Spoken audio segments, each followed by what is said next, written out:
जी हाँ दोस्तों, कैसे हैं आप। इस वीडियो के अंदर मैं आपको बताऊंगा कि APR और APY के अंदर क्या फ़र्क होता है।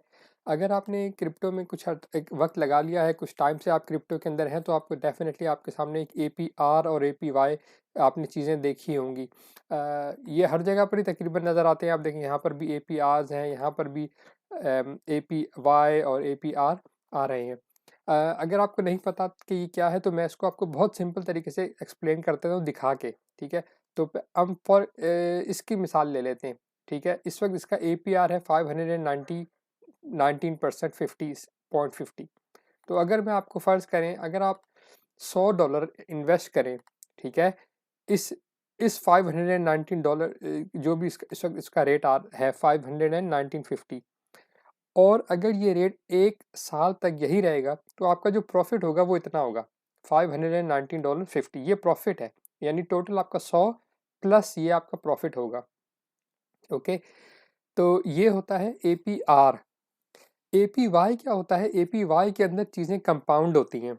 ओके, यानी कि आपका जो बैलेंस है वो हर दफ़ा जो प्रॉफिट आप उसमें उसमें ऐड होता है, तो आपका जो बैलेंस जो प्रॉफिट ऐड होने की वजह से बढ़ता है, तो आपका जो APR होता है, ठीक है, वो उस टोटल बैलेंस के ऊपर आपको नेक्स्ट प्रॉफिट देता है। ठीक है, तो ये फ़र्क है। यानी वो ओरिजिनल जो आपकी बैलेंस जो इन्वेस्टमेंट है उस पे नहीं देता, बल्कि जैसे जैसे आपका प्रॉफिट बढ़ता रहता है, आपका जो APR है, वो आपके टोटल बैलेंस के ऊपर आपको प्रॉफिट देता है। तो अब आप देखें, हमने $100 APR के अंदर $100 फर्ज करें लगाए, और रेट था 15-19 जो भी रेट था, और वो 1 साल तक वो रेट चेंज नहीं होता, तो आपको उस हिसाब से वो प्रॉफिट बन जाएगा।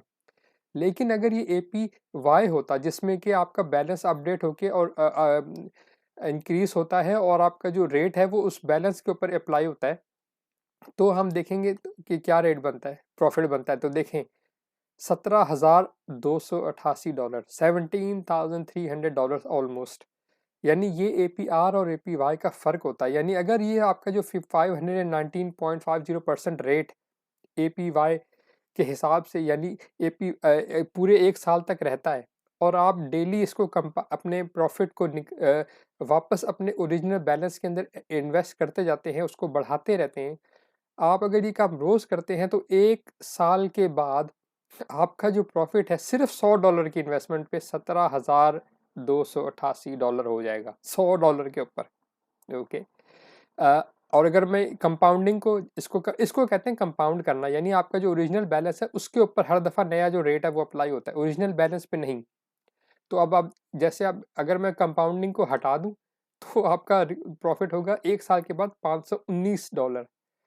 और क्योंकि इसमें क्या होता है, आपका जो रेट है वो जो सिर्फ ओरिजिनल बैलेंस है, ओरिजिनल जो इन्वेस्टमेंट है सिर्फ उस पे अप्लाई करता है, आपके प्रॉफिट पे नहीं करता। लेकिन APY के अंदर आपके प्रॉफिट आपके बैलेंस को जब ऐड होता है डेली के हिसाब से, ठीक है, तो वो उसको रेट उसके ऊपर अप्लाई करता है, नए बैलेंस के ऊपर। तो अब फ़र्क कितना है आप ये देख लें। अच्छा, ये होता है APR और APY का फ़र्क।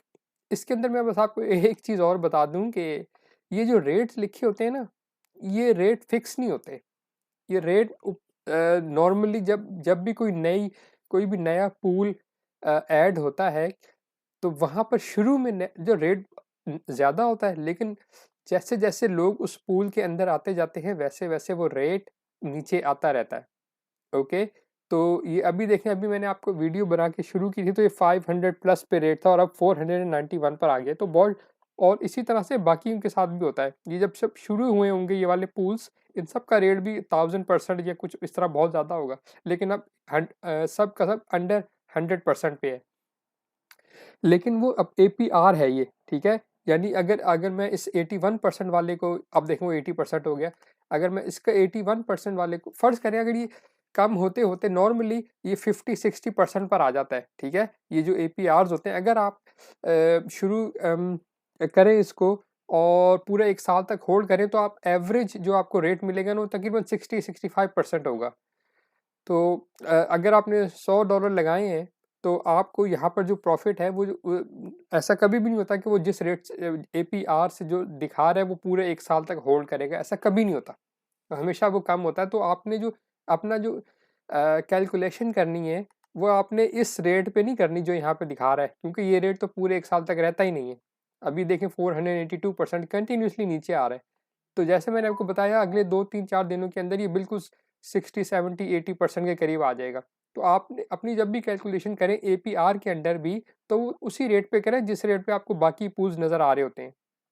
ओके, ये शुरू में नया आपको अच्छा रेट देते हैं, इसलिए कि जब कोई नया पूल आता है तो वो चाहते हैं कि ज़्यादा से ज़्यादा लोग इन्वेस्ट करें, तो रेट अच्छा होता है। लेकिन जैसे जैसे ज़्यादा लोग इन्वेस्ट करते जाते हैं, जैसे जैसे जो आप देख लें कि ये जो केक स्टेक हुए हुए ये बढ़ते रहते हैं रेट, वैसे वैसे यहाँ पर जो एपीआर है वो गिरता रहता है।